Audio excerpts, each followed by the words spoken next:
Здравейте, мили мои, и добре дошли в канала. Вече сте видели темата, която ще разгледаме. Всъщност днес трябваше да ви направя за YouTube видеото. Ще видите в подописанието ноемврийския намален пакет. Вече е качен, може да го заявите от сайта, налично или на имейл, който където иска. Та мислех да ви правя този пакет. Обаче се сещам, че откакто сме в YouTube, правим една и съща тема на 31 октомври. Надявам се никой да не е засегнат от нея. Тя в кръга на шегата, разбира се.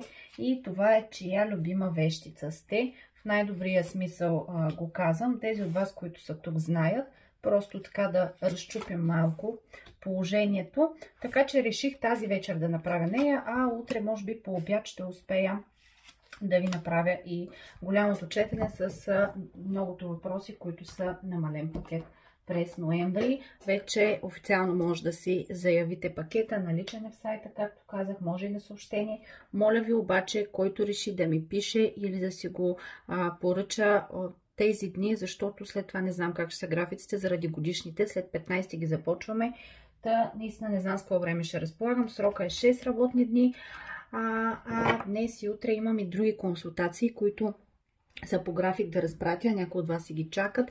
Така че просто не мога да обещая до какъв период ще бъде наличен като вариант в сайта, тъй като не знам как ще се ориентират нещата с годишните прогнози. Айде да видим обаче сега. Първо ще видим вашата енергия, за да прецените четенето отговаря ли за вас. И след това ще видим дали сте си познали човека всъщност или някой друг ви вижда като своята огнена лейди, своята вещица. Пак казвам в най-хубавия смисъл. Вашата енергия е енергия на човек, който е много уравновесен, много мъдър. Самите вие се стараете да ставате все по-мъдри и все по-мъдри. Някак си стараете се да сте достатъчно уравновесени. Стараете се да вземате винаги така хладнокръвни решения, които в същото време, премисляйки как да постъпите, да питате и сърцето си, да питате и интуицията си. Много от вас вероятно надграждат себе си, сега кой чрез таро, кой чрез курсове различни, психология, някакви общи такива занятия, рутини.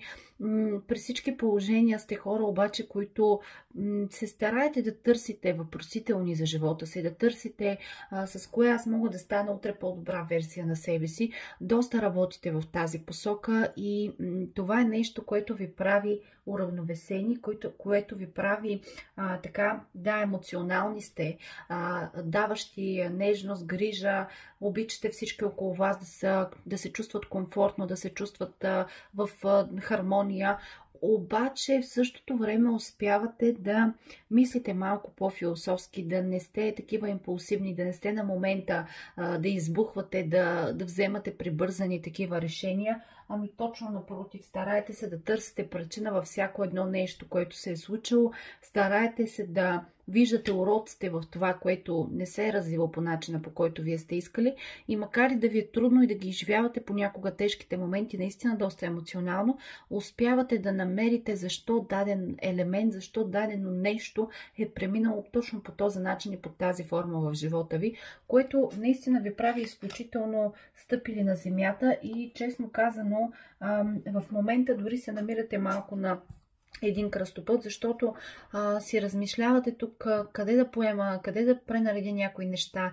Усещате, че има ситуации, отношения от всякакъв вид в живота ви, които може би нямат вече място там, може би са изчерпани, може би самите вие се усещате в някакви моменти много щедри там, където виждате, че няма обратна реакция. Да, ето едни такива пренареждания се четат при вас, желанието да надградите по нов начин, желанието да се опитате да подредите малко хаоса около себе си, това да си съберете малко енергията и наистина да тръгнете с повече яснота, с повече визия в някаква по-различна посока. Сега при някои тя ще е в работна сфера, при други при чисто любовна сфера, при трети свързана с коренно различно нещо, идея, начинание, но имате усещането, че сте в етап, в който може да си позволите да направите нещо различно, нещо, което като действие, като движение, като смяна на сегашната ситуация да е свързано с това как вие се чувствате, от какво смятате, че имате нужда и да е на базата на така уроци, които сте събрали, преминавайки през различни фази, различни моменти, различни събития през живота си. А ако сте се припознали, да видим кой е този мъж, който я вижда като огнената леди, като неговата пламенна вещичка. Мъж, който много трудно взема решения и някак пази себе си в тайна. Тук говорим за някой, с когото имате много скрити или неуточнени отношения. Още една таинствена карта. И 3 големи аркана. Или имате някакви скрити, неуточнени, неизяснени отношения, или някак просто този човек е изключително потаен и не ви показва всъщност, той иска ли ме всъщност в живота си, има ли нещо към мен, няма ли нещо към мен. Това е човек, който не е много... старае се да влезе в една по-мъдра фаза, независимо от възрастта, но не е много контролиращ себе си. Той предпочита да контролира ситуации, но не и себе си. Някакси при него импулса винаги е на първа линия. При него много бързо се сменят настроенията, много бързо се влиза от един етап в друг, от една ситуация в друга. Той е доста такъв моментен човек на импулса, човек на усещането и също така е изключително потаен. Като казвам потаен, не говоря за нещо негативно, че крие, че лъже, че мами, ами по-скоро някой, който до момента не е изразил чувствата, не е говорил така много мило и от сърце, по-скоро се е държал по-дръпнато, по-студено, по-безизразно, не е от хората, които също така... Тук не говорим само и за чувства, не от хората, които споделят какви неща го притесняват, от какво има нужда, за семейство, за приятели. Някак може да е комуникативен на много различни теми, обаче за лично това как той се чувства, какво се случва около него, какво би дал шанс да се случи в една ситуация, е така супер затворен, супер некомуникиращ с околните, както е в случая спрямо вас също. И това е малко ситуация, в която се поставяте доста заплетено поприще. Интересното тук е, че той самият в момента се намира спрямо вашата ситуация, все едно няма на къде, не знае на къде да се движи, смята, че хем иска да защити себе си, за да не се поддаде на чувствата и в един момент да се окаже, че това са отношения, които нямат бъдеще или много трудно биха се случили нещата. Хем в същото време иска да се поддаде на желанието да бъде около вас. Това малко се появява като една пайжена, буквално. Тръгва да плете някъде, влиза му някаква муха в главата, разплита пайжената и тръгва наново. Тоест, един ден е много такъв усмихнат, ведър, готин, следващия ден е много нацупен и сърдит, третия ден пък въобще изчезва от земното кълбо, никакъв го няма, мълчи, дума не обелва, доста е непостоянен и особено там, където наистина нямате отношения, защото, както казах, при някой това ще са отношения, които са неясни, които може да са тайни, да са скрити заради други намесени хора. Но там, където се припознахте и нямате допир един до друг, да кажем сте на базата флирт, закачка и не знаете какво да очаквате, самото му поведение към вас още повече ви оплита и вас самите, защото вие си казвате, дали пък аз не се заблуждавам, дали пък този човек наистина няма абсолютно нищо към мен. Сега да чакам ли нещо, да не чакам ли нещо, какво да направя, как да постъпя. Това също стои като въпросителна в този момент. Вас ви вижда като любимата жена. Като не случайно, любимата вещица, любимата жена. Като жена, която наистина е нежна, наистина дава от себе си любов, грижа, внимание. Не сте, знаете ли, тук победител сте в живота. Смята, че в живота не се предавате и винаги успявате да завършите нещата до край. Но въпреки тази борбеност, въпреки това, че си вярвате и винаги се движите стремглаво напред, успели сте да запазите според него в държанието си с околните топлотата, добротата, това да внимавате, за да не засегнете човека, за да не се почувства зле, да прецените правилно думите си, да сте по-мислещи този и онзи около вас в даден момент, в дадена ситуация, по време на дадена среща също, да речем как ще се почувстват околните, по какъв начин да ги предразположите.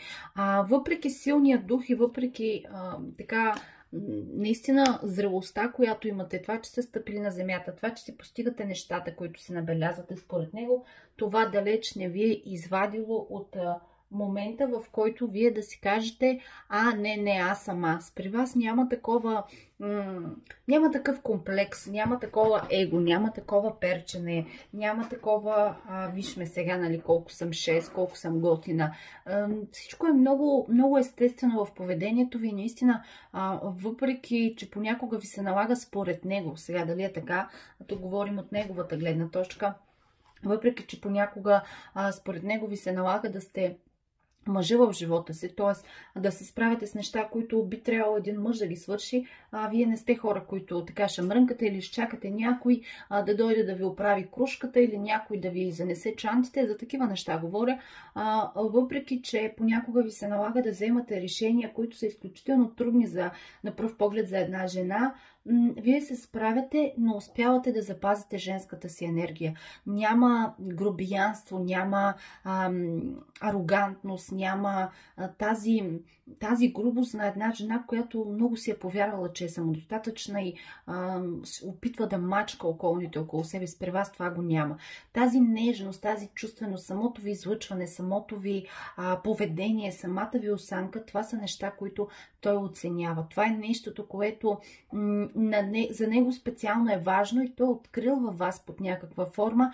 И това е нещо, което го кара да ви вижда именно като жена, която е любима, като жена, която отговаря на неговата визия как една жена трябва да се държи, как една жена трябва да излучва тази чувственост, която вие всъщност носите. Сега, в някакви ситуации е възможно там, където има някакви отношения вече, да вижда и малко по-голяма емоционалност в някакви моменти и това наистина като човек, който е доста различен от вашия темперамент, е възможно в някакъв момент да го дразни, но е нещо, което той много добре разбира, защото всъщност това е женската енергия и той си дава сметка за това. Определено тук ви вижда като жена, която много големи аркани излязоха.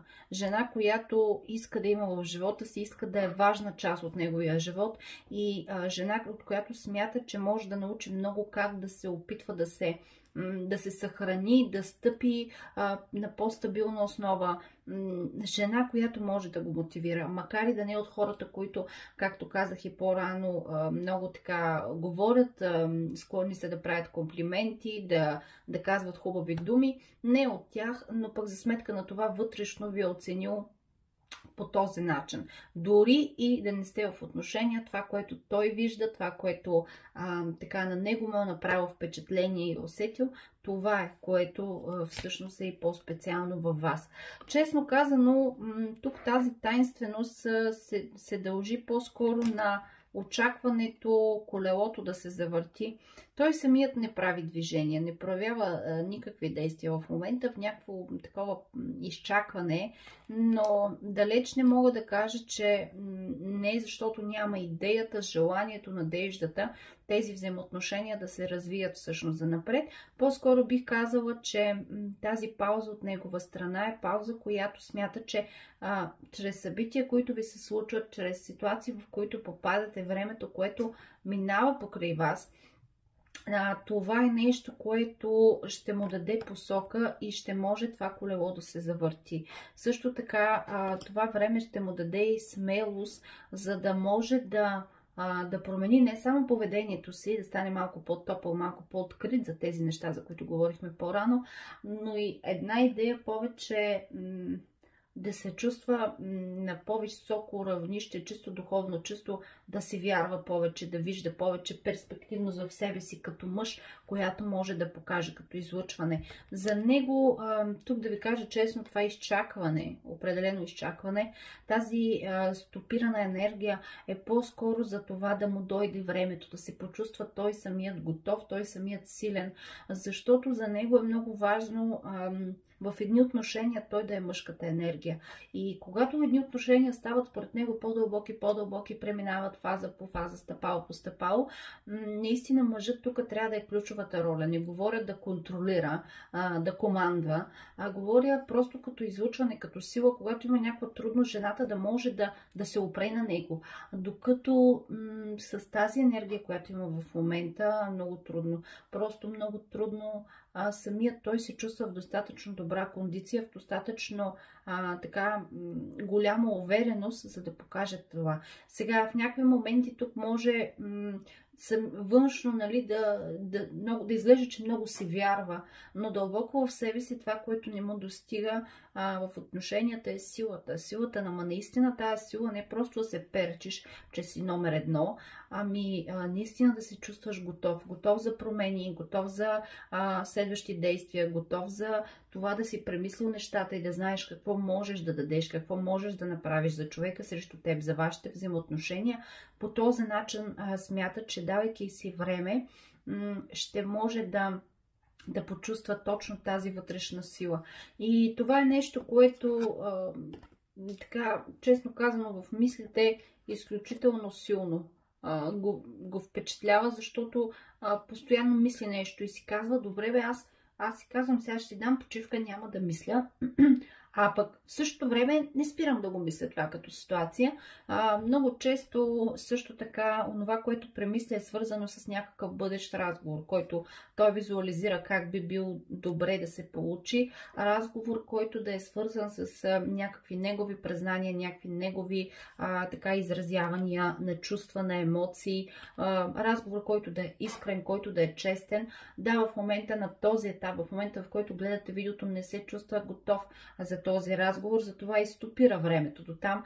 Но така като гледам картите, може би в следващият месец, долу-горе така като рамка мога да го поставя, всъщност ще направи стъпка към това. Не за друго, защото това е нещо, което вечер като се прибере и си казва, утре така ще се обадя, така ще кажа, така ще направя. Всичко ще си изговорим, всичко ще е песен след това. После, когато дойде времето да подведе такъв един по-дълбок, по-смислен разговор, по-стойностен разговор за едни отношения, да се доближите повече един до друг, да отидете на наистина по-различно, по-високо ниво, той казва на себе си, дай да изчакам още малко, май не се чувствам готов, но това е един кръговрат, който определено ще приключи по тази карта, защото просто ще загърби страховете си и ще се отправи към това да говори малко повече за своите емоции, за своите виждания на тези отношения. Ще се постарае малко повече да ви покаже онова, което усеща спрямо вас, онова, което носи в себе си за вас. И тук ще видите едно старание. Не просто, че сте любима жена за него, жена, за която той мисли, жена непрестанно, жена, за която той си представя какви отношения бихте могли да имате за напред, как биха се развили те, докъде биха могли да стигнат. Тук чрез така разговорите, които той самият ще проведе към вас, по-скоро виждам, че по някакъв начин това ще ви покаже всъщност какво носи към вас самите. Ще ви покаже това, че въпреки енергията, въпреки държанието си до момента, наистина ще се постарае малко повече за това да се доближите един до друг, за това лека по лека да успеете да се сглобите като парченца от пъзел, защото сте наистина доста различни, доста противоположни, но ще успеете да постигнете един добър консенсус за това как да действате спрямо ситуацията, която се случва между вас. Надявам се да ви е било полезно. Отивам, защото ме чакат още лични четения, но за днес това е темата, която мисля, че е окей. Така че оставям долу всичко в описанието. Благодаря ви за доверието и до нови срещи. Утре нов месец, нов късмет. Чао!